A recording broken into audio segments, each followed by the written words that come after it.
Homeland politics நேயர்களுக்கு வணக்கம். இன்று நம்மோடு நேர்காணல் பேசுவதற்காக அரசியல் மற்றும் சினிமா விமர்சகர் திருமிகு சேகோர ஜெய்சங்கர் அவர்கள் நம்மோடு இருந்திருக்கிறார். வாருங்கள், அவரோடு பேசலாம். வணக்கம் சார். வணக்கம் சார். வணக்கம்.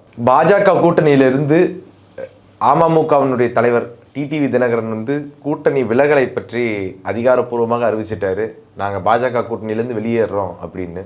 ஓபிஎஸை தொடர்ந்து இப்போ இவரும் வெளியேறாரு. அப்படிங்கிறப்ப இந்த வெளியேற்றத்தை நம்ம எப்படி பார்க்குறது? டிடிவி என்ன எதிர்பார்த்தா, டிடிவியாக இருக்கட்டும், அது ஓபிஎஸ் இருக்கட்டும், யாராக இருந்தாலும் என்ன இவங்க எதிர்பார்த்தாங்கன்னா, முதல்ல ஒரு டிஃப்ரென்ஸ் இருக்குது.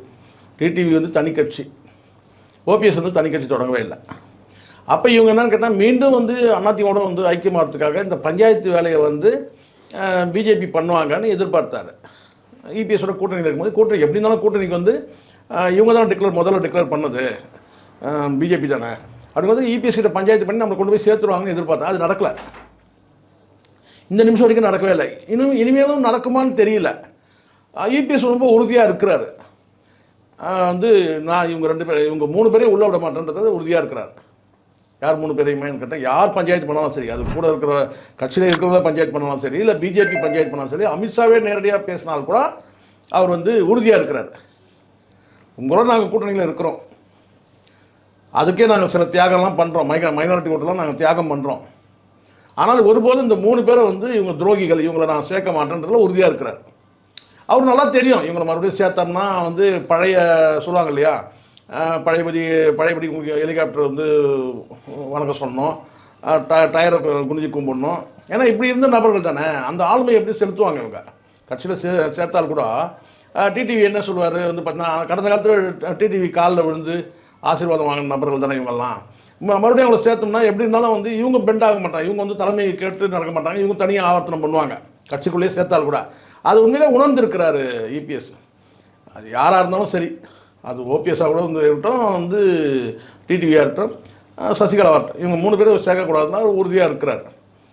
அப்போ இவங்க என்ன நினைக்கிறாங்க, இனிமேல் பிஜேபி சொன்னாலும் அவர் கேட்க மாட்டாருன்ற ஒரு இது இருக்கும்போது, இனிமேல் இங்கே இருக்கிறதுல பிரயோஜனம் கிடையாது, நம்ம இனிமேல் இங்கே இருக்க வேண்டான்ற முடிவுக்கு ஓபிஎஸ் என்ன டிக்ளேர் பண்ணிட்டாரு. இப்போ இவரும் டிக்ளேர் பண்ணுறாங்க, டிடிவியும் டிக்ளேர் பண்ணுறாரு. அவ்வளோதான்.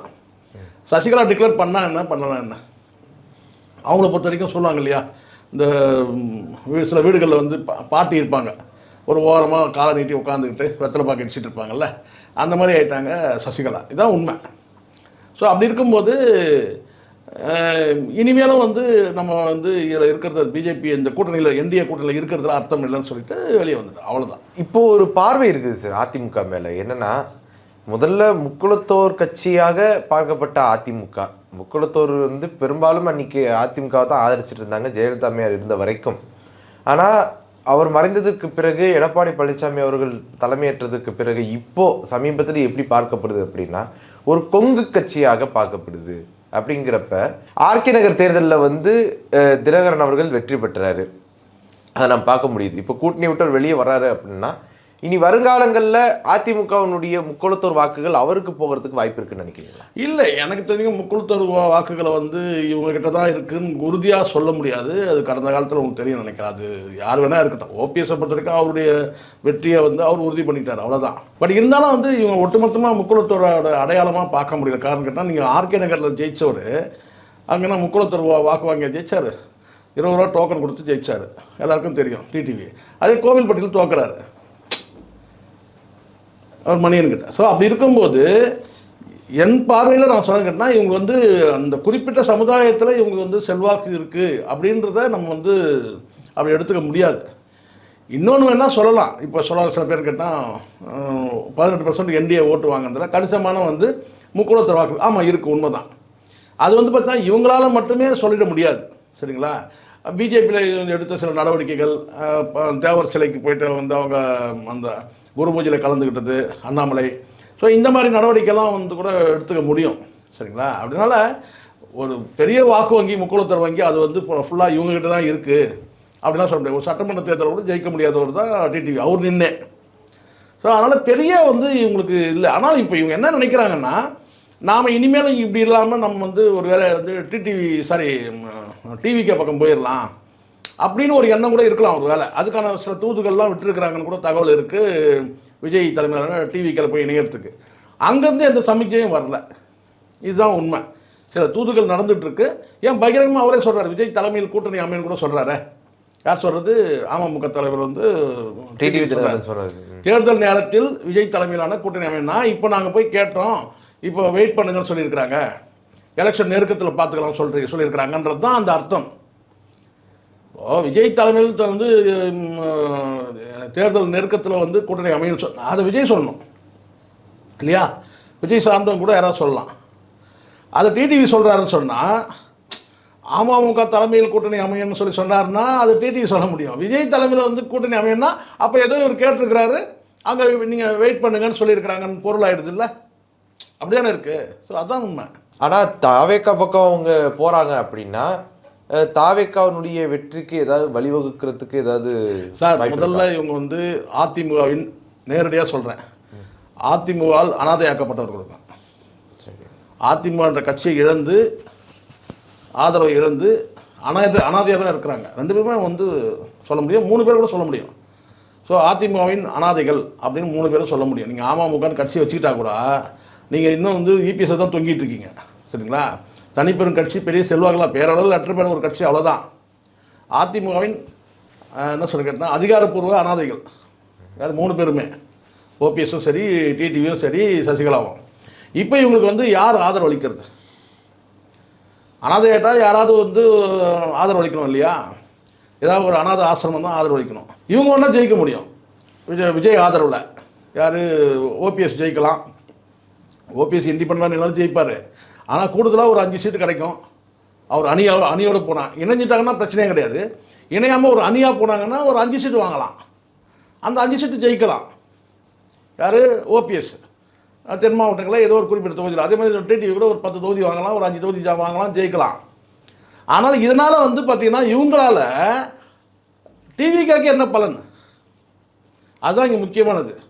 இப்போ இபிஎஸோட வந்து கூட்டணி அமைதுன்னு வச்சுங்களேன், அது எப்படின்னா யார் தலைமையிலாம் இருக்கட்டும், இபிஎஸோட விஜய் கூட்டணி அமைச்சார்னா அப்போ அதிமுகன்னு ஒரு கட்சி இருக்குது, அந்த கட்சிக்கு ரெட்டையிலன்னு ஒரு சின்னம் இருக்குது, அது பரவலாக வந்து தமிழ்நாடு முழுவதும் அந்த கட்சிக்கு செல்வாக்கு இருக்குன்றது தெரியும். ஒரு 20% வாக்குகளை வந்து அவங்க ப்ரூவ் பண்ணி தான் வச்சுருக்கிறாங்க இது வரைக்கும், குறைஞ்சால் கூட.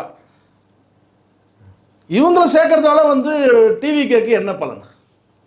அவ்வளோ ஒன்றும் சாதாரண ஆள் கிடையாது ஜான் ஆரோக்கியசாமி. இங்கே இவங்களுக்கு புரிதல் கிடையாது. இவங்க என்ன நினைக்கிறாங்கன்னா, விஜய் சொன்னால் ஓகே, புஷியானந்த் சொன்னால் ஓகேங்கிற. அங்கே ஜான் ஆரோக்கியசாமி கிட்டத்தட்ட ஒரு 10 பிரசாந்த் கிஷோருக்கு சமம். சரிங்களா? ஓகே. ஸோ வந்து என்னுடைய கணிப்பு நினைக்கிறேன்னா வந்து அவ்வளோ ஈஸியாலாம் வந்து ஜான் ஆரோக்கியசாமி வந்து இவங்களோட கூட்டணி போகலான்னு நினைக்கிறேன். ஜான் ஆரோக்கியசாமி எதிர்பார்த்தது எல்லான்னு கேட்டிங்கன்னா, கூட்டணியை உடைக்கணும்னு எதிர்பார்த்தார், அது நடக்கலை. டிஎம்கே கூட்டணியை உடைக்கணுன்றது அவருடைய எதிர்பார்ப்பு, அது உடைக்க முடியாமல் போயிடுச்சு. இன்னொரு இடத்துல வந்து பார்த்தீங்கன்னா, இந்த சைடில் வந்து அணி சேர்க்கலான்னு வரும்போது பார்த்தீங்கன்னா வந்து நாம் தமிழர் வந்து உறுதியாக நிற்கிறாங்க, தனித்து போட்டி தான் சொல்லிட்டு உறுதியாக இருக்கிறாங்க. அப்படி அணி அமைஞ்சுதான் சீமான் தலைவர் தான்ன்றதுல அவங்க உறுதியாக இருக்கிறாங்க. ஸோ சீமான் தான் சிஎம் கேண்டிடேட்னு சொன்னால் அவங்க வந்து பார்த்தீங்கன்னா அந்த மாதிரியான நிலைப்பாடு இவங்க இல்லை. எப்போ இவங்க சிஎம் சொல்லிட்டு அறிவிச்சிட்டாங்களோ டிவிக்கே, அப்பயே முடிஞ்சிச்சு. டிவிக்கேக்கும் என்டிகேக்கும் கிடையாது நேர் எதிர்த்து வந்து பார்த்தா அவர் போரே டிக்ளேர் பண்ணிட்டார் சீமான். ஸோ இதுதான். அப்போ வந்து பார்த்தீங்கன்னா இவங்களுக்கு வந்து போக்களம் இல்லாமல் இருக்கலாம், டிவிகேக்கு யாரும் வந்து கூட்டணிக்கு வராமல் இருக்கலாம் பெரிய கட்சிகள். ஆனால் கூட்டணிக்கு வரக்கூடிய கட்சிகள் யார் இருக்கிறாங்கன்னா, இந்த டிவிகே, ஓபிஎஸ், சரி, இவங்கெல்லாம் வந்து பார்த்திங்கன்னா அரசியலில் வந்து செல்லா காசுன்னு எல்லாருக்கும் தெரியும். செல்லா காசு எப்படி சேர்த்துக்க முடியும்? இப்போ உங்கள்கிட்டயே வந்து ஒரு 2000 நோட்டு இருக்குது சார், இல்லை பழைய 1000 நோட்டு இருக்குது, நீங்கள் 10 நோட்டு கூட வச்சுங்க, அது செல்லாது தானே. 2000 தான், ஆனால் செல்லாது. புரியுதுங்களா? அதே மாதிரி 1000 நோட்டு செல்லாது. அதே ஒரு 500 நோட்டு என்கிட்ட இருக்குன்னு வச்சுக்கோங்க, நீங்களே சொல்லுங்கள். இப்போ கீழே இருக்குது சார், கீழே கிடக்குது 2000 நோட்டுன்னு 1000 நோட்டுன்னு 500 நோட்டு, நீங்கள் எதை எடுப்பீங்க? 500 தான் எடுப்பீங்க இல்லையா? ஏன்னா செல்லும் அது. அப்போ வந்து என்னென்னா, குறைஞ்சபட்சம் நீங்கள் சின்ன ஒரு கட்சியாக இருந்து, இப்போ விசிகா மாதிரி, கம்யூனிஸ்டுகள் மாதிரி ஒரு வந்து கட்சினா அவங்கள வந்து தாராளமாக வந்து பரவாயில்லைங்க 500 நோட்டு வந்தாலும் செல்லும், எடுத்துப்பீங்க. நான் சொல்லலாம், நான் கேட்டால் நான் யார் தெரியும்ல, அதிமுகவில் நான் வந்து துணை முதலமைச்சராகவே நான் இருந்திருக்கிறேன் அதிமுகவில். சரிங்களா? அம்மா என்ன தான் சொல்லியிருக்கிறேன் எல்லாம் சொல்லலாம். ஓபிஎஸ் ஆனால் 2000 நோட்டு, டிடிவி வந்து 1000 நோட்டு, ஓபிஎஸ் 2000 நோட்டு, அவ்வளோதான். நாளைக்கு யார் கூட வரலாம் சார், பிரிஞ்சு விட. இப்போ செங்கோட்டை சில பேர் சொல்கிறாங்க, செங்கோட்டையன் வெளியே வந்து இது செங்கோட்டையன் வெளியே வந்து யார் கூட போய் சேர போகிறாருங்களா வந்து டிவிக்கில் போய் சேர போகிறாரு. செங்கோட்டையன் வரட்டும் இல்லை வேறு எந்த கோட்டையனாலும் வரட்டும், அதிமுகலேருந்து வெளியே வந்தீங்கன்னா நீங்கள் வந்து செல்லா காசு.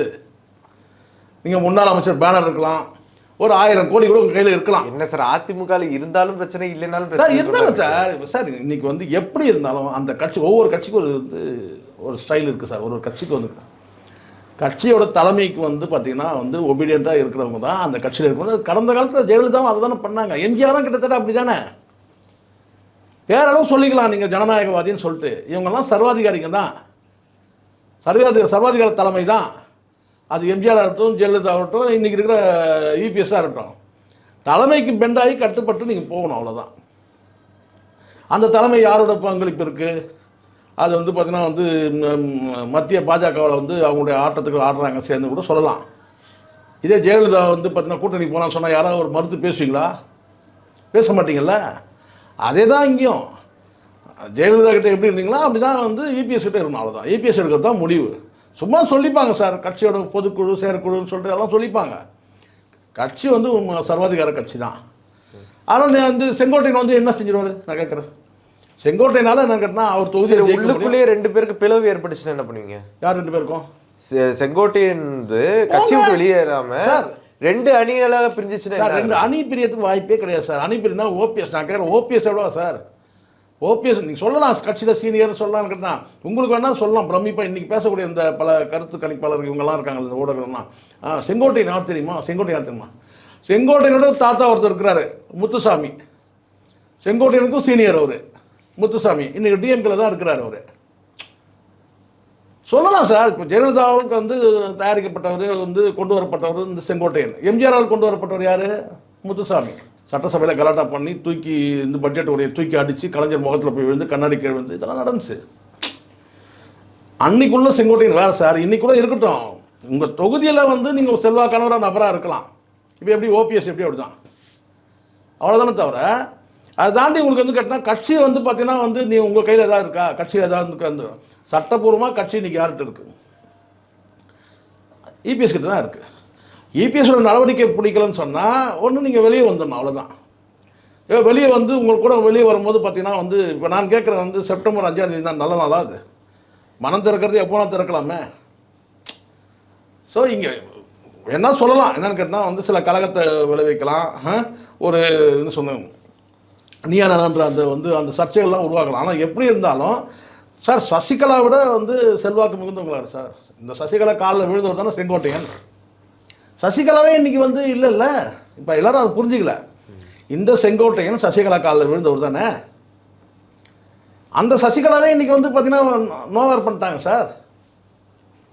கிடையாது, சசிகலாவே இன்றைக்கி இல்லை. அப்படி இருக்கும்போது வந்து செங்கோட்டையன் மட்டும் என்ன சாதிச்சிருவாரு? வெளியே வந்துட்டு ஒன்றும் கிடையாது. வெளியே வந்தாங்கன்னா இவங்க காலி. கட்சியை விட்டு வெளியே வந்தாங்கன்னா அவங்க நல்லா தெரியும். கட்சியை விட்டு வந்தாச்சுன்னா செல்வா கிடையாது, உங்கள் ரெட்டையில கிடையாது உங்களுக்கு. அது பெரிய பலம். ரெட்டையில பெரிய பலம் சார். ரெட்டையில கிடையாது உங்களுக்கு. இன்னொரு பக்கம் கேட்டை திறக்கணும். நீங்கள் நினைக்கிற மாதிரி ஜான் ஆரோக்கியசாமி சாதாரண ஆள் கிடையாது. ஜல்லடை போட்டு சாதாரண ஆள் கிடையாது. ஜல்லடை போட்டு ஜலிச்சு வச்சிருப்பேன். டிடிவிக்கு என்ன செல்வாக்கு இருக்குது, ஓபிஎஸ்க்கு என்ன செல்வாக்கு இருக்குது, இவர்கிட்ட செல்வாக்கு, செங்கோட்டையன்கிட்ட என்ன செல்வாக்கு, எல்லாமே தெரியும்.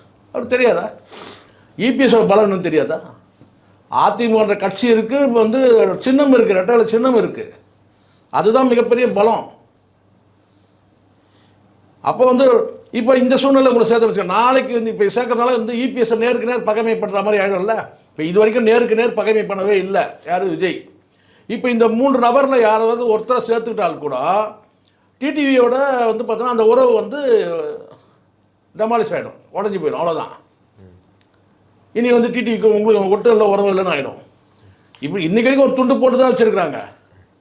இது அரசியல் வந்து சாமர்த்தியம். அதனால் இவங்களுக்கு வந்து பார்த்தீங்கன்னா வேணா வந்து நாங்கள் விஜய்கிட்ட போய் சேர்ந்துடணும்னா வந்து இபிஎஸ்ஸை பயமுறுத்தலாம். இபிஎஸ் அதை பற்றி கவலைப்படுற அதுக்கு போய் சேர்ந்துங்கன்னா போய் சேர்ந்துங்க. ஒருவேளை அவங்க டிஎம்கே பக்கம் போயிட்டாங்கன்னா போனாலும் அவருக்கு இன்னும் பிரச்சனை இல்லை சார். இன்னும் ஈஸி வேலை ஈஸியாக முடிஞ்சிச்சு. துரோகிகள் சொல்ல முடியும் சார். டிவி அவங்க செல்வாக்கு போயிரும்ல. செங்கோட்டையனும் ஓபிஎஸ்ஸோ வந்து டிடிவி இவங்கெல்லாம் வந்து விஜய்கிட்ட போனால் அரசியல் எதிரிகள். டிஎம்கே கிட்ட போனால் துரோகிகள், அவ்வளோதான். இதனால் எந்த இதுவும் சார், நான் தான் சொல்கிறேன், கட்சி வந்து பார்த்தீங்கன்னா கட்டமைப்பு யார்கிட்ட இருக்குது, அது இபிஎஸ் கிட்டே இருக்குது, அவ்வளோதான். எல்லாருக்கும் இதுதான் முடிவு. உள்ளுக்குள்ளே புழுக்கம் இருக்கலாம் நீங்கள், அவ்வளோதான். அந்த புழுக்கத்தோடு இருந்துக்க வேண்டியது தான். என்ன சொல்லுவார், இன்றைக்கி நான் போகிற இடத்தெல்லாம் செல்வாக்கு சொல்லுவார்ல, போகிற இடத்துல கூட்டம் கூடுது அப்படின்னு சொல்லுவார். கட்சி வந்து அவங்ககிட்ட இருக்குது. அதிமுக இப்போ நீங்கள் சொல்ல மனம் திறக்கிறன்னு நீங்கள் சொல்கிறீங்கல்ல, அதுவே ஒரு பெரிய விஷயம் சார். ஜெயலலிதா தான் மனம் திறப்பார், அவரு செங்கோட்டையன் மனம் திறப்பார், ஜெயலலிதா இருந்தா கிடையாது. அப்போது அந்த மனம் திறக்கிறேன்னு சொல்கிறதுக்காவது உங்களுக்கு வந்து பார்த்தீங்கன்னா இந்நேரம் மனம் திறக்கிறதுக்கு முன்னாடி கட்சியை தூக்கியிருப்பாங்க. இன்னும் கட்சியில் தான் இருக்கிறாரு, யார், செங்கோட்டையன் கட்சியில் தான் இருக்கிறாரு, மனம் திறக்கிறேன்னு சொல்கிறாரு. இதே ஜெயலலிதா இருக்கும்போது மனம் திறக்கிறேன்னு சொல்லியிருந்தாருன்னா நீங்கள் மனத்தை திறக்காம அடுத்த செகண்ட் வந்து பார்த்தீங்கன்னா நீங்கள் மனம் திறக்க முடியாதுங்கிற விஷயம் நீக்கப்பட்டால் ட்ரோல் ஆகிட்டுருக்கும். இதுதான் உண்மை. ஸோ அப்போ அங்கே வந்து பார்த்தீங்கன்னா சர்வாதிகாரத்தில் ஜனநாயகம் இருக்குது. இன்றைக்கி வரைக்கும் அவர் தான் கட்சியில் இருக்கிறாரு. அவரை பொறுத்து நீங்கள் இருந்தால் இருந்துக்க, போறியா போய்க்க அப்படின்றதுல தெளிவாக இருக்கிறாரு இபிஎஸ். உங்களுடைய நேரத்தை ஒதுக்கி எங்களோட கருத்துல பந்தமைக்கு நன்றி சார். நன்றி சார்.